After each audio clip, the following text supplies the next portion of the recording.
Hey guys, it's Coach Gaglione here. This is another edition of our Meathead Monday Tips. This is our gimmicky exercises that actually work series. Today we're talking about glute bridges and hip thrusts. So, while I'm not the biggest fan of a powerlifter spending a lot of time on a barbell hip thrust, I think that you're better well served kind of using other exercises that are going to have higher transfer.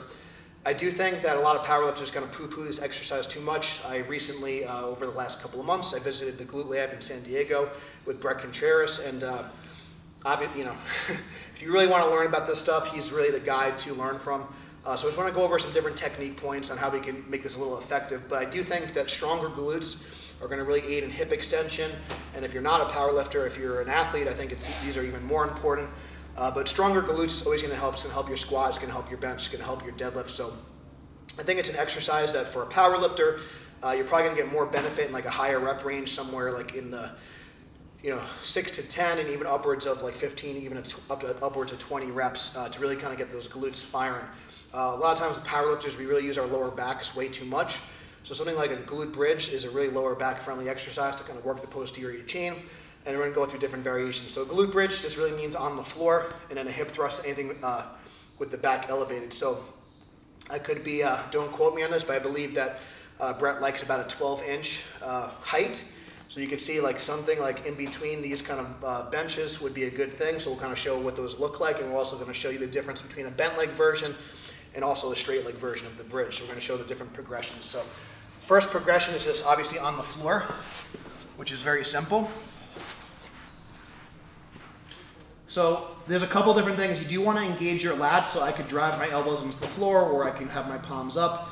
But I want to make sure my upper body is anchored, and I want to make sure my ribs don't flare.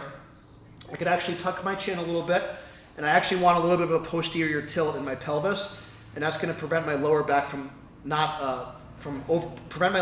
overarching. So you can see I'm kind of tucking my pelvis this way, and I'm driving my hips up, my lats are engaged, and I'm really feeling a good squeeze in my glutes. A good cue is to kind of think about pinching a coin in between your cheeks. So just something like that you want to imagine. Sometimes people might feel their quads too much, and they might feel their hamstrings cramp. You want to think about the glutes doing the work. So you can obviously start, once you're able to do like sets of 20 body weight, you can start to increase the range of motion. So I can go into this higher pad. So as you can see now, I'm starting in more hip flexion, so it's going to be a little bit more range of motion. I'm keeping my chin tucked, and I'm posterior tilting the pelvis. So I'm not overarching. I'm here.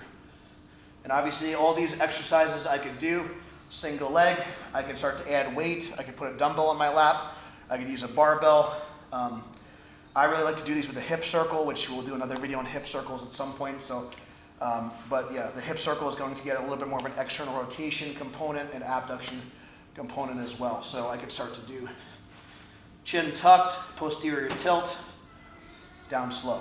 We want to make sure, and then I could obviously, if I want a little bit more range of motion still, this is about as high as I would go. I actually prefer this height a little bit better, but if I wanted to get a little bit more range of motion still, I can go upwards. And so ideally I want my knees and hips fully locked out at the top, and a good chin tuck at the top.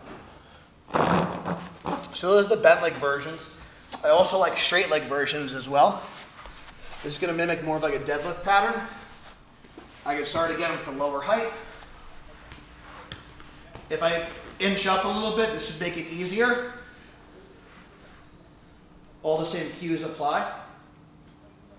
If I want to make it a little bit harder, that's a progression in itself. This you'll feel a little bit more in the hamstrings as well, but I still want to keep the tension on the glutes. And I want to make sure I don't overarch the back, and then obviously I can progress to a higher height. So again, I can start with my kind of calves, and I can progress to getting toward my ankles, and then eventually I could do a single leg version, which is pretty hard for me because I'm still a little chubby. So that's a straight leg bridge. If you want to progress to doing a single leg version, which would be a good idea. You could also do what's called a marching version, where you just kind of add a little bit of an isometric. And this could be done with the straight leg or the bent leg version, so I can come up double leg and extend. So I'm just getting an isometric, and then eventually I can progress to doing a single leg version, which I'm not the best at, admittedly. So how do you progress this?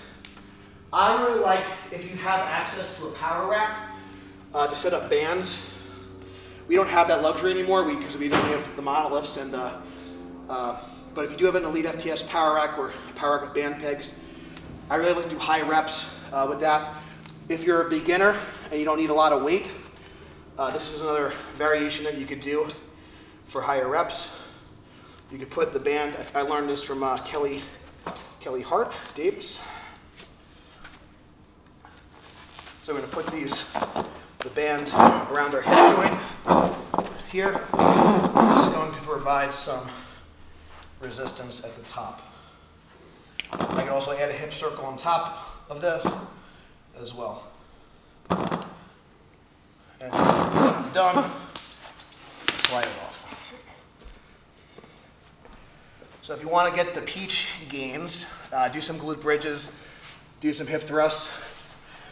Your lower back will thank you, and it'll also help increase your total because you're going to have more hip extension strength to drive from the glutes. So that's our tip for this week, guys. If you enjoyed it, please subscribe. If you want to support the program, check out the links below. Thank you guys so much for watching. Until next time, stay strong, and we'll see you soon.